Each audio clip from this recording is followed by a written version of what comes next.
if you're interested in sniper entries that go straight into profit because you enter when the market is truly trending, then this is the strategy for you, right? Today I've got the ADX strategy and I'm going to show you exactly how it works, right? So the ADX has got two parts to it, right? So this is the ADX, right? So the blue part is what we are going to be using for our to determine if the market is trending or not, in order for us to get what the snipest entries so that we can make what costs lots of money, right? So then for the green and the red lines over here, those are what we're going to be using for our entries, right? So I'm just going to show you how to set this up, then we'll jump into the video, right? So right over here, let me just delete this. After I've deleted this, we'll select ADX, that's the average directional movement index, right? That's the ADX, right? So select ADX, right? Then I'm going to say to period 14, right? That's 4, right? Then the colors 2 pixels for the blue one, right? That's the one that we're going to be using for to determine if the market is trending, right? And then for plus DI, that's the green one, and the negative DI is the red one. Make sure that set this color so that it's easier for you to understand, right? For you to use, right? But if you use your candlesticks are of a different color, then for the bullish candlesticks, that's the plus DI. Then for the bearish candlestick, use the negative DI, right? You just insert those colors, right? Then for the levels, right? You're going to add only one level over here, right? So level 25, then you can label it consolidating, consolidation, whatever you want. It doesn't matter, right? So or even if you don't put a label, you know what it stands for. So there's no need for you to insert that, right? Then what click done, right? So that's how you set this up, right? But for now, I'm just going to be removing this plus DI and the negative DI. I want to show you first. I want to firstly show you what the ADX, how the ADX behave for the trending markets, right? So I'm just going to be using the blue line on its own, right? So right over here, what do we have to look for, right? So over here, when the ADX is above the level 25, it shows that the market is trending either up or down, right? So let's check this for example, right? This over here, right? When the ADX was above over here, right? As you can see, the market was making what huge moves over downside over here, downside over here, upside over there, right? It's continuously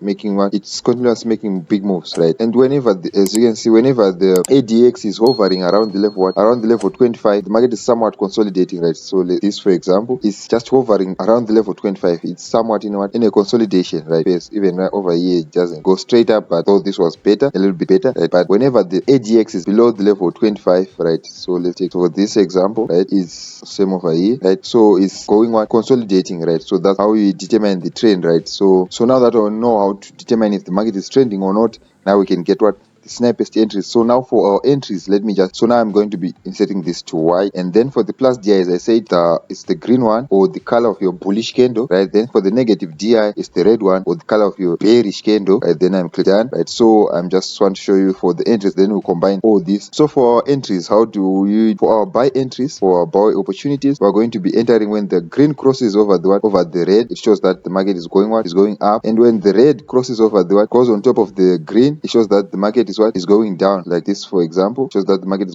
going down. So that's how we take our entries, right? So now how do we enter, right? Now let me just go and insert the blue line again, right? So that we know how to get the snipest of entries, right? So over here, blue, then click done. So right over here, when the blue line is above the level 25, it shows that it's safe for us to take our entries, right? So now for us to take our entries, we now look at the green and the red, and the green is above the red in this example. So we take our entry over here, right? It should have been some over there. Let me use my pointer and my cross it, right? So over here, right? So we took our entry on this, so like third candle, right? And as you can see, if we held, we're in lots of profit, right? So that's how we are going to be. That's just how simply you can use this strategy, right? So whenever the blue line is above the level 25, right? So over here again, right? Let's check this for example, right? So over here, our blue line goes out of the level 25 over here. So after it goes out, we now wait for the crossover of the green and the red, right? So right over here, when the green crosses again, we take out our buy opportunity, our buy entry. So it's very simple. You can use this strategy on currencies, on volatility indices. It doesn't work that much on boom and crash, right? It doesn't work on boom and crash, but for the volatility indices and currencies, it does work, right? And if you like this video, like, subscribe, and share. And if you like this video, it helps the YouTube algorithm push it out to more people so that it can help other people who would want to know more about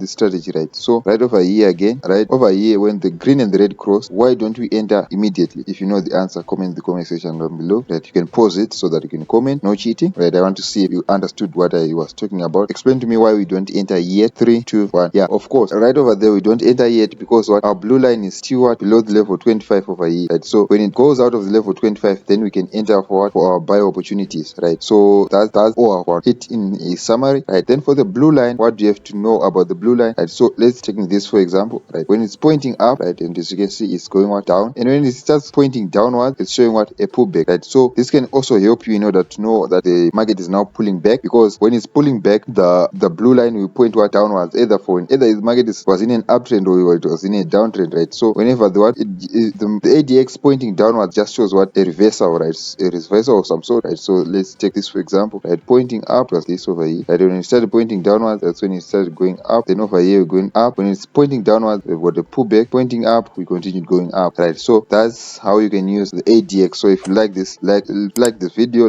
subscribe and share. Then I'm also posting more videos on indicators that you can use to make more profits, right? So you can check them out, and you can subscribe in order to see the ones that I'm going to post next, right? So that's it for this video, guys.